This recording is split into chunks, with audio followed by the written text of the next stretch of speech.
ওয়াশিংটনের লক্ষ্য পূরণ না হওয়া পর্যন্ত ইরানের ওপর হামলা অব্যাহত থাকবে এমন হুঁশিয়ারি দিয়েছেন মার্কিন প্রেসিডেন্ট ডোনাল্ড ট্রাম্প। মার্কিন ৩ সেনার মৃত্যুর প্রতিশোধ নেয়ারও অঙ্গীকার করেন তিনি। মধ্যপ্রাচ্যের আকাশে এখন যুদ্ধের ভয়াবহ আগুন।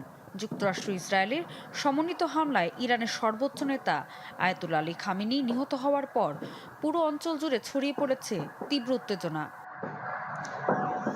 মার্কিন প্রেসিডেন্ট ডোনাল্ড ট্রাম্প হুঁশিয়ারি দিয়ে বলেছেন, ওয়াশিংটনের লক্ষ্য পূরণ না হওয়া পর্যন্ত ইরানের উপর হামলা অব্যাহত থাকবে। The United States and its partners have launched Operation Epic Fury, one of the largest, most complex, most overwhelming military. গেল ৩৬ ঘন্টা ধরে যুক্তরাষ্ট্র এবং তার অংশীদাররা অপারেশন এপিক ফিউরি শুরু করেছে। যুদ্ধ অভিযান অব্যাহত রয়েছে এবং আমাদের সমস্ত লক্ষ্য অর্জন না হওয়া পর্যন্ত এগুলো অব্যাহত থাকবে। লিলি আল্ট্রাসফট সিরাম জেল, যা গভীর থেকে স্কিনে দেয় ৩ গুণ সিরাম হাইড্রেশন। সিরাম জেল হাইড্রেশনে ব্রাইট থাকো সব সিজনে। Iranian air defenses. কুয়েতে মার্কিন ঘাঁটিতে ৩ সেনা নিহতের ঘটনায় ক্ষোভ জানিয়ে ট্রাম্প বলেন, যুক্তরাষ্ট্র তাদের মৃত্যুর প্রতিশোধ নেবে। I once again urge the Revolutionary Guard, the Iranian military, police, to lay down your arms and receive full immunity or face certain death.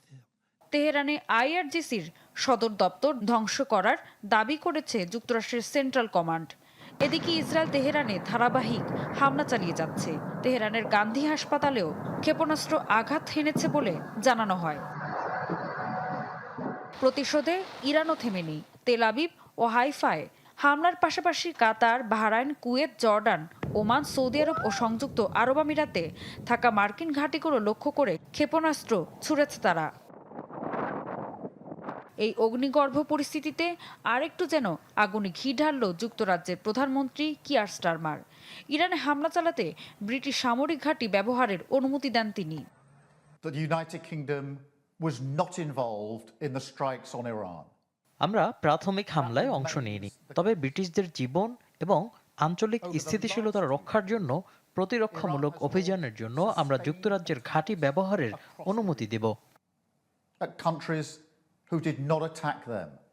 Gulf cooperation council জরুরি বৈঠকে ইরানে হামলার তীব্র নিন্দা জানিয়ে বলেছে, এক সদস্যের ওপর আঘাত মানেই সবার ওপর আঘাত। টানা হামলা পাল্টা হামলায় আকাশপথ বন্ধ, তেল সরবরাহ ব্যাহত, আতঙ্কে দিন কাটাচ্ছে সাধারণ মানুষ। বিশ্লেষকরা বলছেন, এখনই কূটনৈতিক উদ্যোগ না নিলে এই সংঘাত মধ্যপ্রাচ্যকে আরও গভীর ও দীর্ঘমেয়াদী যুদ্ধের দিকে ঠেলে দিতে পারে। ঋতু সাহা, চ্যানেল 24।